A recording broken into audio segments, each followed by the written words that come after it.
Banyak terima kasih diucapkan kepada saudara Azan.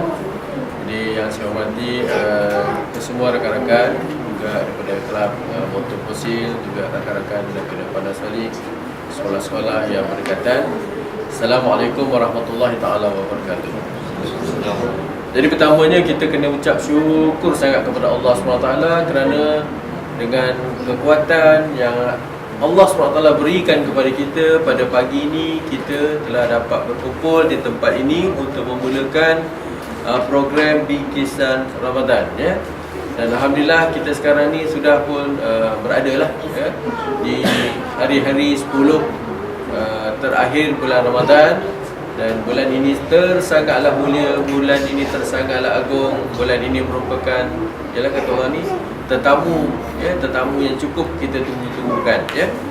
Jadi insya-Allah sebelum kita sama-sama berziarah, ya, sedikit tazkirah ataupun peringatan, perkongsian daripada saya, supaya insya-Allah bila kita begini nanti, kita dalam keadaan suasana yang lebih bersedia lagi, ataupun lebih bersungguh-sungguh lagi, lebih beria-ria lagi, ya, untuk melaksanakannya.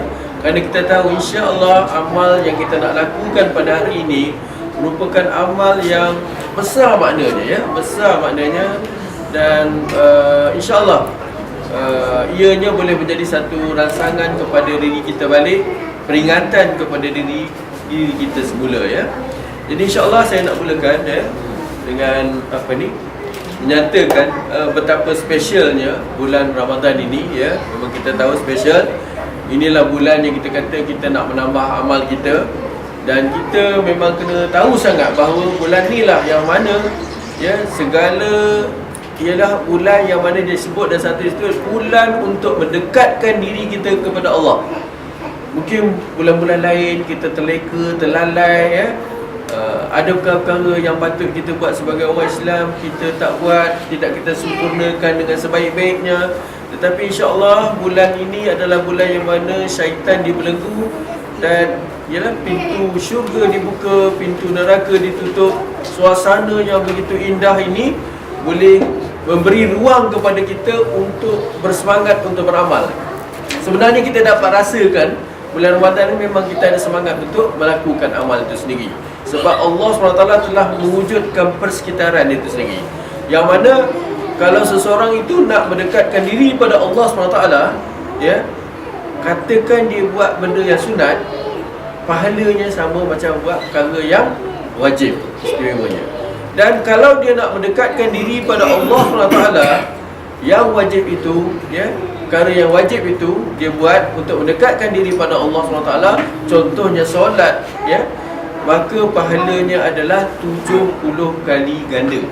70 kali berbanding dengan bulan-bulan biasa. Jadi maknanya, orang kata what's so special bulan ni, kan? Maknanya ianya sepatutnya bila kita dengar tu, kita mesti dalam suasananya, ya Allah, aku mesti tak boleh miss. Kalau mana-mana ada peluang nak buat benda yang sunat, aku buat. Yang wajib apatah lagi lah, ya? Yang wajib apatah lagi kita kena buat. Dan bila kita tahu pula pahalanya tu berganda-ganda pahalanya, maka sudah tentu dengan keazaman kita nak menambah itu, kita akan buat benda tu lebih bersungguh-sungguh. Betul tak?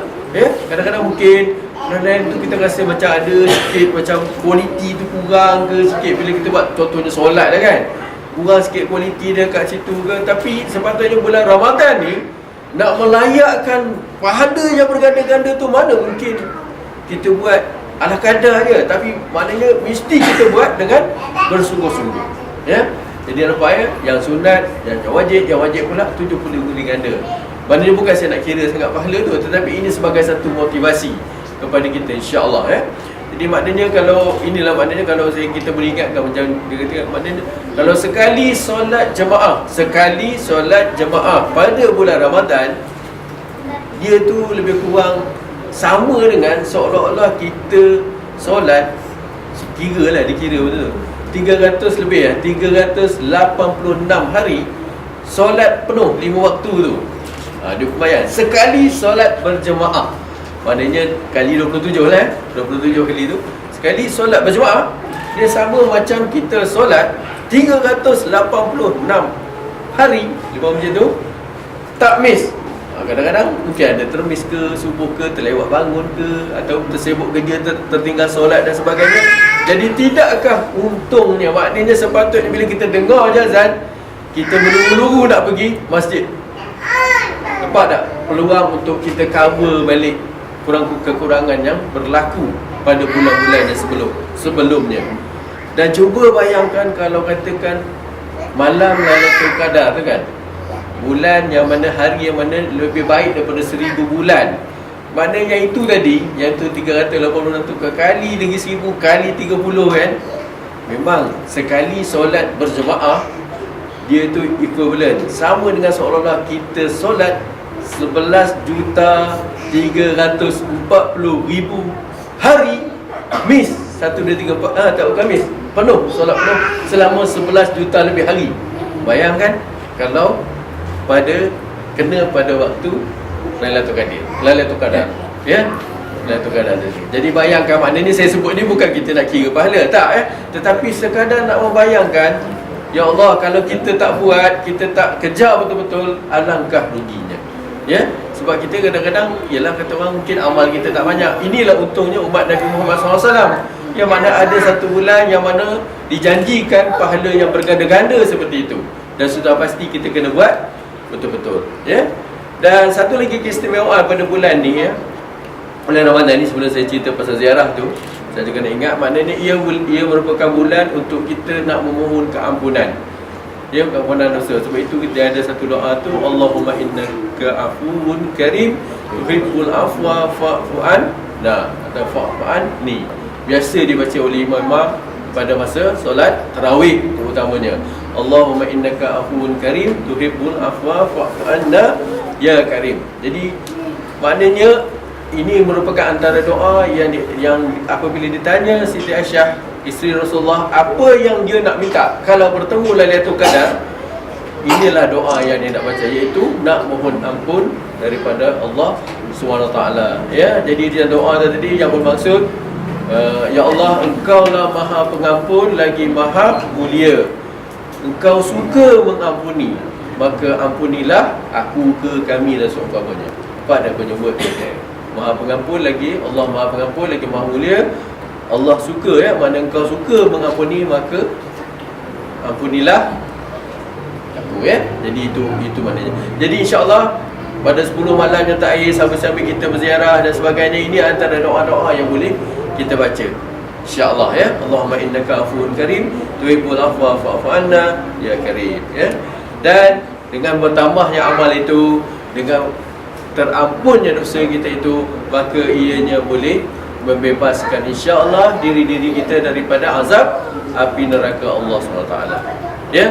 Jadi mesej saya yang ini, maknanya kita kena rebut peluang, ya, kena rebut peluang. Dan sebenarnya masa ini kita nak ajak kawan-kawan kita yang mungkin tak berapa okey, yang mungkin tertinggal solat dia atau jauh sikit daripada Allah SWT, bulan inilah kita rebut peluang, ajaklah, ya. Kadang-kadang kita tak tahu, dengan sebab kita ajak tu dia mula solat dan sebagainya, ajaklah dia, walaupun solat, kalau ingat, kalau tak boleh berjemaah tu, solat sendiri tu pun subhanallah besar pahalanya dalam bulan Ramadan ni. Dan inilah masa, kata orang ni, untuk mengumpul saham-saham pada hari akhirat itu nanti.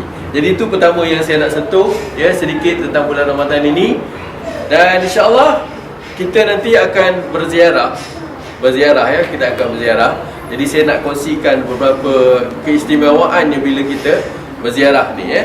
Jadi pertamanya bila kita ziarah, insya-Allah bila lepas kita sampai ke rumah sesiapa yang kita nak ziarah itu, kita memberi salam. Kemudian apa yang kita biasa buat adalah saling berjabat tangan. Betul, ya?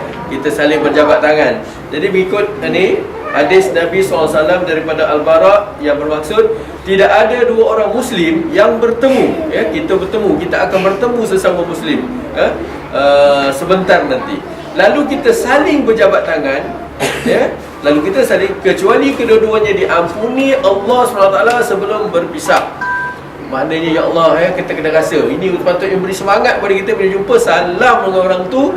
Dan bukan saja makna janji Allah untuk mengampuni dosa kita, tetapi orang yang kita ziarahi itu juga akan mendapat barakah dan rahmatnya. Sudah tentu orang diziarahi itu dia dapat berkat, orang datang rumah, ada tetamu dan seumpamanya.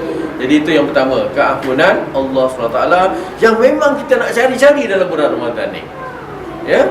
Dan seterusnya apa lagi ya? Dengan kita berziarah ni kita akan dapat rahmat dan doa dari para malaikat. Ya, rahmat dan doa dari para malaikat. Saya bacakan ya. Daripada Ali radhiyallahu anhu bahawa Rasulullah SAW bersabda, tiada seorang pun yang menziarahi saudara seislamnya yang sakit pada waktu pagi melainkan 70,000 malaikat mendoakannya untuk mendapat rahmat hingga ke petang. Subhanallah, 70,000 malaikat mendoakan ya. Mendoakan untuk kita ni dapat rahmat ya. Daripada kalau pagi tu hingga ke petang. Sekiranya dia menziarahi saudaranya pada waktu petang pula, maka 70,000 malaikat mendoakannya untuk mendapat rahmat Allah sehingga ke pagi. Dia juga akan mendapat nikmat berupa buah-buahan syurga yang boleh dipetik pada bila-bila masa. Ya. Jadi nampak tak?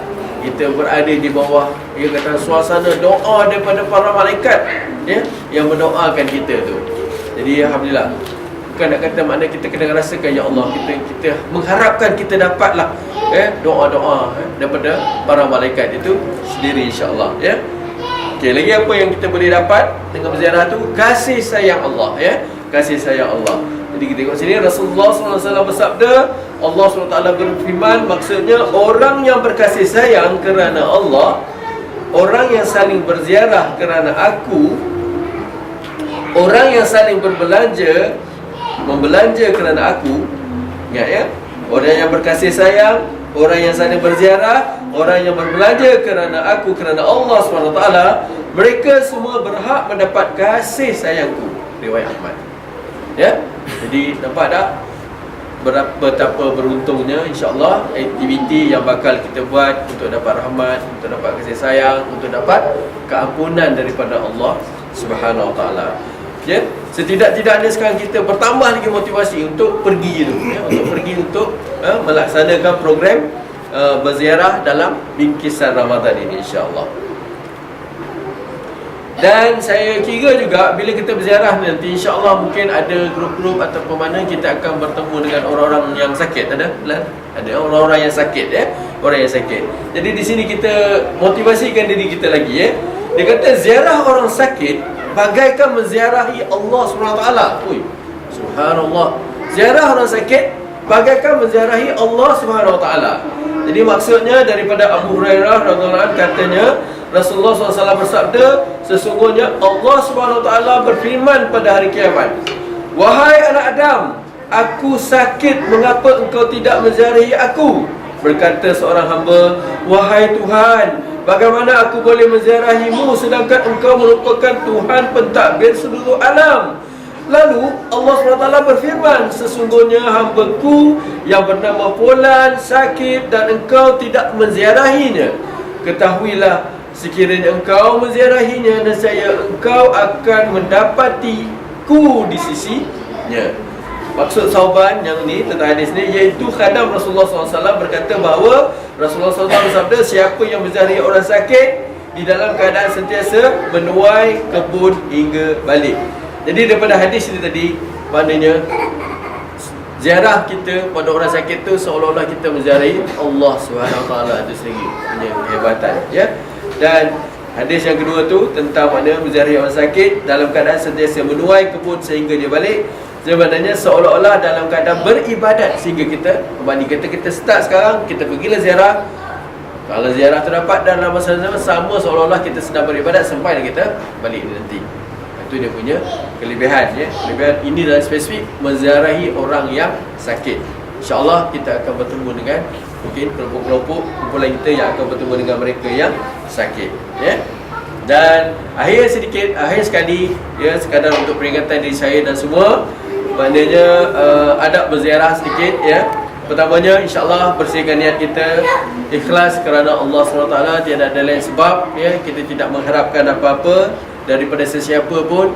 Ini secara total 100% kita amalkan kerana Allah SWT. Kemudian bila kita sampai memberi salam ya, dan berikan senyuman ya. Kemudian berjabat tangan tadi ya. Kemudian menenangkan dan menggembirakan. Maknanya kadang-kadang orang yang diziarah ni ya, mungkin ada di antara mereka mungkin kelang kabut sikit pagi ni dan sebagainya. Jadi ataupun mungkin kita tak ada, kadang-kadang mungkin mereka tak bersedia ke dan seumpamanya. Jadi kita mesti sentiasa bersedia untuk menenangkan mereka, relax, untuk mereka relax, menjadi kelang kabut dan sebagainya bila kita sampai tu, ya. Dan berkenalan, mana kita mula of course, tentu sekali kita kena berkenalan dengan mereka, ahli-ahli keluarga, anak-anak mereka, ya, dapatkan nama-nama tu, ya, untuk berkenalan, ya. Dan bertanya khabar, ya, bertanya khabar, dengar sikit cerita dia, tengok keadaannya macam mana lah. Kalau sakit, tanya tentang yalah tentang ni, tentang apa jugalah yang keadaan, ya, kehidupannya dan sebagainya, ya. Dan kemudian berilah kata-kata semangat dan motivasi mengikut keadaan yang diziarahi.